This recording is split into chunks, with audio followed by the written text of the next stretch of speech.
भाषणामध्ये ते म्हणाले की रामरक्षा म्हणणं तुमचं काम आहे आणि रामरक्षा करणं हे आमचं काम आहे. तुम्ही कसं बघता? उद्धव ठाकरेंना माहित आहे की त्यांनाच रामरक्षा पाठ नाही, म्हणून एक श्लोक सुद्धा ते रामरक्षेचा म्हणू शकत नाही. रामरक्षा रामाची रक्षा करण्यासाठी नसते. रामरक्षेच्या माध्यमातून आपल्याला मनोबळ मिळते, आपल्याला आपली रक्षा होते, म्हणून आपण रामाची आराधना करतो. रामाची रक्षा करण्या एवढं कोणी मोठं झालेलं नाही. कोणी स्वतःच्या मनात अहंकार ठेवू नये. उद्धव ठाकरे जर म्हणत असतील की बा ते रामाची रक्षा करतात, तर तो खूप मोठा अहंकार झालेला आहे. आणि त्याच्यामुळे रामाची रक्षा कोणाला करता येत नाही, राम आपली रक्षा करतो. आणि प्रभू श्रीरामचंद्राचं प्राणप्रतिष्ठेनंतर दर्शन न घेण्याचं भाग्य सुद्धा उद्धव ठाकरे यांना लाभलं नाही. खरं जर पाहिलं तर शिवसेना प्रमुखांचे हिंदुत्ववादाचे विचार उद्धव साहेबांनी 2019लाच सोडून दिले आणि काँग्रेसच्या सोबत बसले. आताही रामरक्षा म्हणण्याच्या आंदोलनाला ते फडणवीस साहेबांना आमंत्रित करतात, मोहन भागवत साहेबांना आमंत्रित करतात, पण ते खरगेला का आमंत्रित करत नाही? खरगे हिंदू नाही का? ते राहुल गांधीला का आमंत्रित करत नाही? ते इथं जन्म घालतात, मग त्यांना का आमंत्रित करत नाही? म्हणजे रामरक्षा जे रोज म्हणतात, हनुमान चालिसा जे रोज म्हणतात, ज्यांना मंत्र मुखोद्गत आहे त्यांना ते म्हणतात. आणि राम मंदिरामध्ये झाली ना चोरी, नाही थोडी म्हणताय कोणी. आणि त्या चोरांवर SIT नेमली, त्यांना अटकही झाली, मुद्देमालही जप्त केला. पण एखाद्या मंदिरामध्ये चोरी झाली तर त्या मंदिराच्या आस्थेवर आघात करण्याचं काम उद्धव ठाकरे करतात आहे.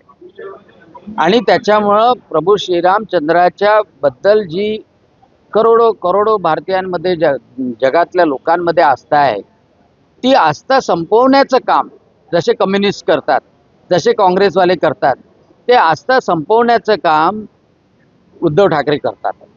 म्हणजे ते हिंदू धर्माच्या बाजूनं कधीच करत नाही, पण हिंदू धर्मामधल्या आस्था संपवण्याचं काम करतात आहे. उद्धव ठाकरे कधी मस्जिदमध्ये जेवढ्या गडबडी होतात, म्हणजे सेक्शुअल स्कॅम पासून तर आर्थिकपर्यंत, वक्फ बोर्डाच्या ह्याच्यात इतक्या मालमत्ता जप्त झाल्या, उद्धव ठाकरेच्या तोंडातून कधीतरी ब्र निघाला का? कधीच ब्र निघाला नाही. त्यासाठी कधी एक शब्द बोलणार नाही. आणि म्हणून आता उद्धव ठाकरेंना माहीत आहे की हिंदू आपल्यापासून दूर गेलेला आहे, कोसो दूर गेलेला आहे.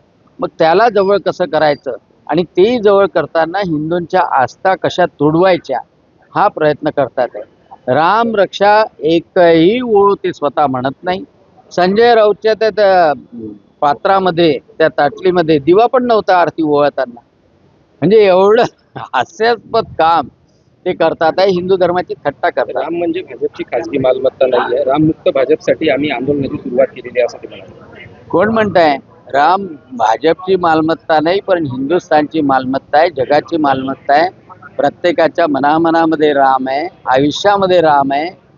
परंतु त्या रामाच्या आस्थेवर घाला घालण्याचं काम उद्धव ठाकरे करतात आहे. आणि म्हणून उद्धव ठाकरेमध्ये राम राहिला नाही, हेच म्हणावं लागतं. गद्दारांमध्ये जर हिंदुत्वाचा रक्त असेल तर त्यांनी भाजपला प्रश्न विचारायची ताकद ठेवावी असं देखील वक्तव्य केलं. नाही, भाजपला विचारायचे ना प्रश्न, पण प्रभू श्रीरामचंद्राच्या त्या मंदिरामध्ये 4-5 चोरट्यांनी जर का पैसे लांबवले तर प्रभू श्रीरामचंद्राच्या मंदिरावरची आस्था कमी करायची, हिंदू धर्मावर घाला बोलायचा, हिंदू धर्मावर टीका करायची, प्रभू श्रीरामचंद्राच्या मंदिरावर टीका करायची, एका पूर्ण व्यवस्थापनावर टीका करायची, हे जाणीवपूर्वक हिंदू धर्माला हानी पोहोचवण्याचं काम उद्धव ठाकरे करतात. एकेकाळी मित्रपक्ष म्हणून उद्धव ठाकरे तुमच्या कोठीला होते आणि आता ते हिंदुत्व स्वीकारत आहे, तर भाजप त्यांना स्वीकारत. जेव्हा शिवसेना प्रमुख माननीय बाळासाहेब ठाकरे यांची विचार होते, त्या विचाराच्या सोबत भारतीय जनता पक्षाचे विचार एकसारखे होते, हिंदुत्वाच्या विचाराचे दोन्ही पक्ष होते. दुर्दैवानं 2019मध्ये सगळेजण हिंदुत्वाच्या विचारावर निवडून आल्यानंतर उद्धव ठाकरे यांनी भाजपपासून फारकत घेतली. सोनिया गांधीजीच्या समोर कधीही शिवसेना प्रमुख माननीय बाळासाहेब ठाकरे यांनी सांगितलं होतं कोणी शिवसैनिक झुकला नाही पाहिजे. तिथे जाऊन बसले, त्या दरबारामध्ये हजेरी लावली आणि त्याच्यामुळं लोक दूर गेले. त्या औरंगजेबाच्या मस्जिद कबरीचं उदात्तीकरण करण्याचं पाप केलं, त्याच्यामुळं दूर गेले. जनाब जनाब स्वतःला म्हणून घेतलं म्हणून दूर गेले.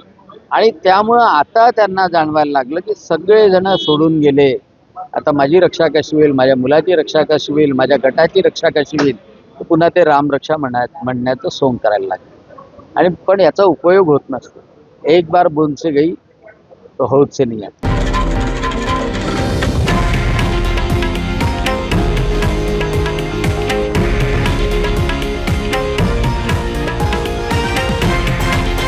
हे आहे देशातील नंबर 1 न्यूज नेटवर्क आणि आपण पाहत आहात TV9 मराठी, एकमेव.